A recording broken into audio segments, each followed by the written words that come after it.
먼저 영상 보시기 전에 구독, 좋아요, 알림 설정까지 부탁드립니다. 지난번 라이브 방송할 때 다음 영상은 뭐냐, 어떤 걸 취재하고 있냐, 뭐 이런 질문 주신 분이 있죠. 그때 드린 답변이 프로듀스 101 조작 사건하고 정가은 씨 남편 사기 사건이 있었습니다만 본업이 바빠서 이렇게 미뤄지게 됐습니다. 어쨌건 늦게나마 지금이라도 시작합니다. 2019년 12월 방송인 정가은 씨가 전 남편을 사기죄로 고소했습니다. 정가은 씨는 남녀탐구 생활, 롤러코스터에 출연해 인기를 얻었던 방송인입니다. 저도 참 재밌게 봤던 이 정용돈 씨와 같이 남녀탐구 생활, 지금도 가끔 유튜브로 찾아보면서 그때 기억이 나기도 하는데요. 하여간 그분이 전 남편, 그러니까 전 남편 이름은 김유진 씨입니다. 이 김유진 씨 이름 꼭 기억해두세요. 정가은 씨가 김유진 씨를 사기죄로 고소한 이유는 결혼하기 직전인 2015년 정가은 씨 명의의 통장을 만들었고 정가은 씨의 인지도를 이용해 수많은 피해자들로부터 132억 원 이상 금액을 편취했다는 의혹 때문입니다. 이 사건을 취재하기 위해 여러 사람들을 만났습니다. 김유진 씨 지인들을 많이 만났는데요. 일단 과거로 돌아가 보죠. 언제로? 바로 정가은 씨와 김유진 씨가 결혼할 때 그때로 한번 돌아가 보겠습니다. 2014년 정가은 씨와 김유진 씨가 처음 만난 건 준땡땡, 준코 아닙니다. 압구정동에 유명했던 바라고 합니다. 준땡땡에서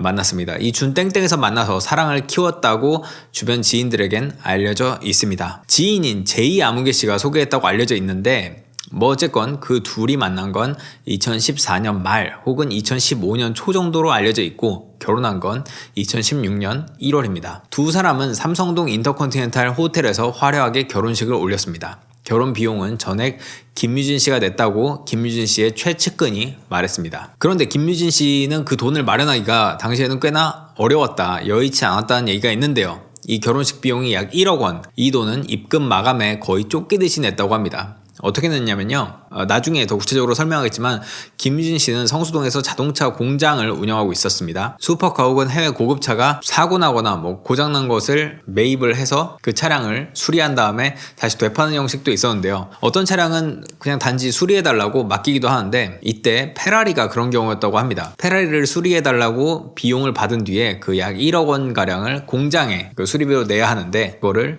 공장에 내지 않고 자신의 결혼식 비용으로 그대로 내는 일종의 횡령을 했다고 알려져 있습니다. 이렇게 김유진 씨가 결혼식 비용 내는 것도 헉헉댔다고 하지만 그렇다고 해서 김유진 씨가 거지는 아닙니다. 풍족한 생활을 했죠. 결혼 이후에도 꽤 풍족했다고 알려졌습니다. 뭐 그 돈은 뭐 사기쳐서 번 돈이지만요. 신혼집은 서울숲 힐스테이트에 거주했다고 합니다. 이렇게 둘이 결혼하기까지 이야기를 마무리하고 그럼 김유진이란 사람, 이 사기꾼은 도대체 언제부터 사기를 쳤고 정가은 씨는 김유진 씨가 사기꾼이라는 것을 언제 알게 됐을지 그걸 알아보도록 하겠습니다.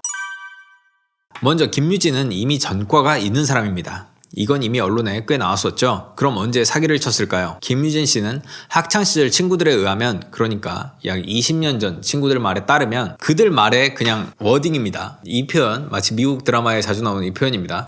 는 카드 돌려막기의 천재다 라는 말을 할 정도로 오래전부터 돌려막기에 대해 탁월한 감각, 신의 경지라고 볼 수 있습니다. 김유진 씨는 2000년대 초반부터 수입차 튜닝 및 수리 업체를 운영했습니다. 이때는 정상적인 사업이라고 봐야겠죠. 정상적인 사업을 하려고는 했었다라는 게 대체적인 시각입니다. 당시에는 수입차를 타는 사람이 엄청나게 돈이 많은 사람이 아니면 상당히 수입차 타기가 어려웠기 때문에 이때 이런 수입차 업체를 하면서 유명인 스타 연예인 혹은 돈 많은 사람들도 알게 됐습니다. 그래서 김유진 씨 피해자들 중에서는 유명인이나 스타가 꽤 많습니다. 뭐 이건 정가은 씨의 인맥이 아니라 과거부터 쌓아온 김유진 씨의 인맥이라고 볼 수 있죠.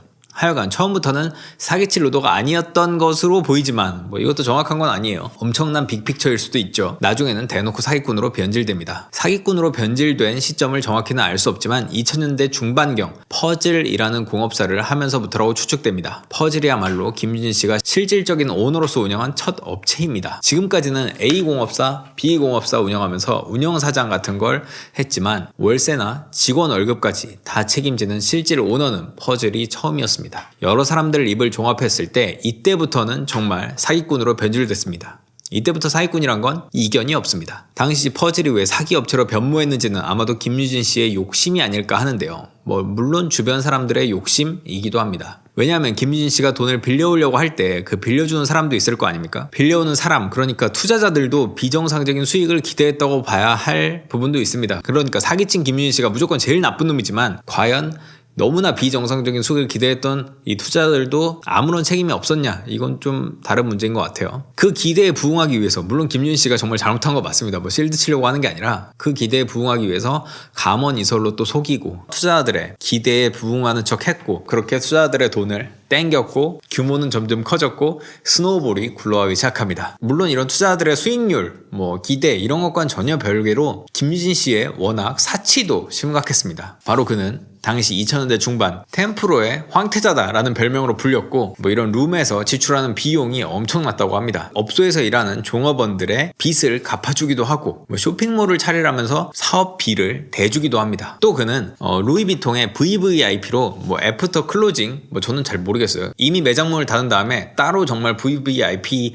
회원들이 자유롭게 쇼핑할 수 있는 시간을 준다고 하는데 김유진 씨도 이런 초대의 대상이었습니다. 더 구체적으로 김유진 씨의 사업 모델을 설명해 보겠습니다. 쉽게 말해서 자동차 수리 공장을 만들어 놓고 사고차를 싸게 사서 인건비를 적게 들여서 고친 다음에 최대한 비싼 값에 도로 파는 방식입니다. 여기까지는 정상적인 사업 모델이라고 할 수 있는데요.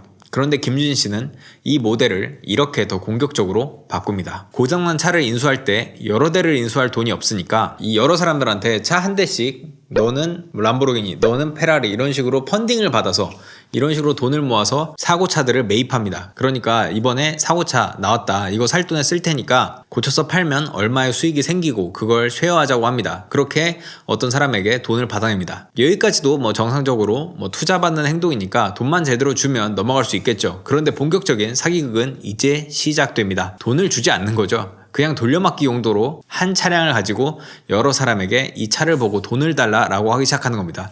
예를 들어 람보르기니라는 차 한 대가 사고차로 나옵니다. 그럼 이 차를 가지고 여러 사람들에게 돌아다니면서 이게 수익이 얼마나니까 돈을 입금해 달라라고 합니다.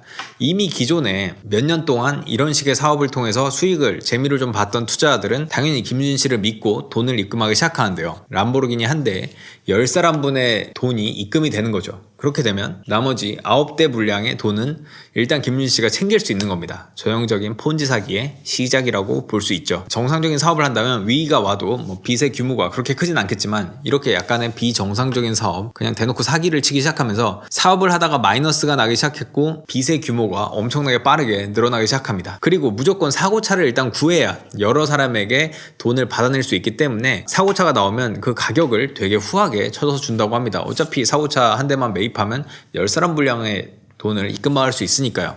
그래서 이런 식으로 방만하게 경영하고 또 자기의 사치도 심하고 사업이 제대로 되지 않겠죠. 당연히 이런 사기극이나 하고 있으니까. 그래서 김유진 씨가 사업을 하면서 마이너스가 나기 시작합니다. 그런데 이 마이너스는 10배 분량의 레버리지가 있기 때문에 10배의 속도로 불어나기 시작하는 거죠. 왜냐하면 이미 수익을 약정하고 돈을 빌려온 게 10배에 달하기 때문인데요. 이걸 메꾸기 위해서 돌려막기를 하게 됩니다. 이 돌려막기의 방식은 바로 이렇습니다. 예를 들어 포르쉐 한 대가 있다 칩시다. 이걸 인수하는 데 드는 비용은 1억이라고 칩시다. 한 사람에게만 1억을 받아야 하는데 한 10명에게 1억씩 받습니다. 그러니까 기존에 하던 방식의 그 돌려막기의 연장선상이죠. 그래서 10억을 모읍니다. 그렇게 모은 돈은 과거 빚진 사람부터, 아니 닥달하는 사람부터, 제일 거품을 크게 무는 사람부터 돈을 갚아주기 시작합니다. 전부는 아니고 거품이 꺼질 정도로만, 급한 불을 끌 정도로만. 그 바닥에선 이렇게 설명하더군요. 눌러준다. 화를 눌러준다. 며칠만 더 기다려줘 하면서 예를 들면 1000만 원을 이렇게 입금을 해줍니다. 잠시 화를 눌러놓는 거죠. 포르쉐 한 대로 10억을 이렇게 모았다 칩시다. 1000만 원씩 100번 누를 수 있잖아요. 그러니까 이 짓을 계속하기 시작하는 겁니다. 눈덩이처럼 빚은 불어나죠. 왜냐면 약속한 수익률이 엄청나게 높았고 원금은 못 갚는 상태에서 눌러주기만 하고 있으니까 미친듯이 눈덩이가 굴러가기 시작합니다. 10배로 늘어난 빚이 점점 이자에 복리가 계속 붙잖아요. 이게 미친듯이 눈덩이가 굴러가기 시작하는 거죠. 그냥 전형적인 폰지 사기로 돌입하는 건데요. 그런데 이뿐만이 아닙니다. 심지어는 예를 들어 1억짜리 차량이 대파, 그러니까 완전히 박살난 차량이 있다고 칩시다. 대파난 차량을 500만 원에 인수해서 리스사에는 1억 차를 실제로 산 것처럼 서류를 꾸며서 대출을 1억을 발생시킵니다. 즉 본인 돈 500만 원만 들여서 1억 원을 만들 수 있는 방법이죠. 물론 서류나 인감이나 재산 증명 등이 있어야겠지만 김유진 씨의 명의를 쓰는 게 아니기 때문에 몇 번이나 이 짓을 할 수 있었습니다. 그럼 명의는 어디서 나오냐? 그는 리스 사기 방식을 적극적으로 이용합니다. 모든 인맥을 동원해서 동원한 모든 인맥들에게 사기에 끌어들이는 거죠. 인맥이 형성되면 그들은 좋은 먹잇감이 됩니다. 이렇게 이 먹잇감들을 어떻게 이용하냐면 바로 앞에 리스 사기, 즉 명의 도용 혹은 서류 조작을 하는 겁니다. 다른 용도로 서류를 받아서 그 명의로 김유진 씨가 리스를 발생시키는 거죠. 예를 들면 너 얼마나 리스가 나오는지 확인해보자고 해서 손님들의 서류를 받습니다. 이후에 이걸 확인이 아니라 실제로 대출을 발생시켜 버립니다. 황당하게도 피해자는 자신도 모르는 사이에 1억이라는 빚이 생깁니다. 당시에는, 그러니까 2000년대 초중반까지는 리스사 시스템이 허술해서 확인 작업도 제대로 거치지 않았다고 합니다. 지금은 굉장히 꼼꼼하게 확인 작업을 거친다고 해요. 자기가 실제로 진짜 리스를 발생을 시킬 겁니까? 뭐 이런 확인 작업도 거치는데 2000년대 중반에는 그런 확인 작업이 그렇게 많지 않았다고 합니다. 그래서 이렇게 한 번에 리스를 통해 거액을 만드는 작업은 아무 서류나 닥치는 대로 보이면 그냥 리스사에 꽂았고, 심지어는 옆 공업사의 사장님 손님으로 유명 농구 선수의 서류가 있었는데요. 그걸 빼내서 그걸 그대로 3억의 대출을 발생시키는 아주 황당한 경우도 있었다고 합니다. 그리고 더 놀라운 것은 대출 한도가 예를 들어 1억 정도 나온다고 하는 김씨라는 사람이 있다고 칩시다. 이 사람의 서류를 일단 챙깁니다. 그리고 이 사람의 서류를 아침 9시에 A캐피탈이 열자마자 방문해서 1억의 대출을 받아냅니다. 그리고 같은 날 10시에 B캐피탈을 방문해서 동일 서류와 동일 차량으로 1억을 또 빼냅니다. 이 짓을 하루 안에 시간이 허락하는 한 계속 반복합니다. 당시에는, 그러니까 2000년대 초중반까지는 리스사끼리 대출을 연계해서 살펴보는 시스템이 없었기 때문에 이게 가능했다고 합니다. 이 김씨라는 사람은 하루아침에 5억이든 10억이든 빚을 떠안게 됩니다. 그렇게 빚이 눈덩이처럼 굴러가서 도저히 막을 수 없게 된 김유진 씨, 그는 결국 손을 듭니다. Give up! 2008년 말에 더는 누르지 않더니 잠수를 타버린 거죠. 종적을 감춰버린 겁니다. 마치 지금처럼요. 그래서 2008년 말에 피해자들이 고소를 한 거죠. 그런데 그 피해자 중에 한 명이 김유진 씨의 행적을 파악합니다. 서울 모처에 김유진 씨가 같이 살던 술집 마담 강아무개 씨 집에서 나오는 것을 발견한 피해자가 경찰에게 여기 수배자가 있습니다 라고 경찰을 불렀고, 김유진 씨는 그대로 체포됩니다. 마치 BJ 찬처럼 지명 수배됐던 사람을 경찰이 잡은 거죠. 그래서 그는 그대로 5년형을 받았습니다. 피해액은 얼마나 될까요? 아무도 모르지 않을까 싶습니다. 어쨌건 대략 수백억 원대라고 알려져 있습니다. 그는 형을 채운 뒤에 다시 세상 밖으로 나옵니다. 그때가 2013년 중반이라고 합니다. 그리고 그는 2014년까지는 사회에 적응도 하고 사람들을 만나면서 다시 사기를 칠 기반을 닦는 시간으로 썼습니다. 그렇게 본격적인 인생 2막, 아니 사기 2막이 시작됩니다. 2014년부터 요 다음 편에 다시 시작됩니다. 김유진 씨의 사기극 1막, 그냥 본지 사기꾼이네요.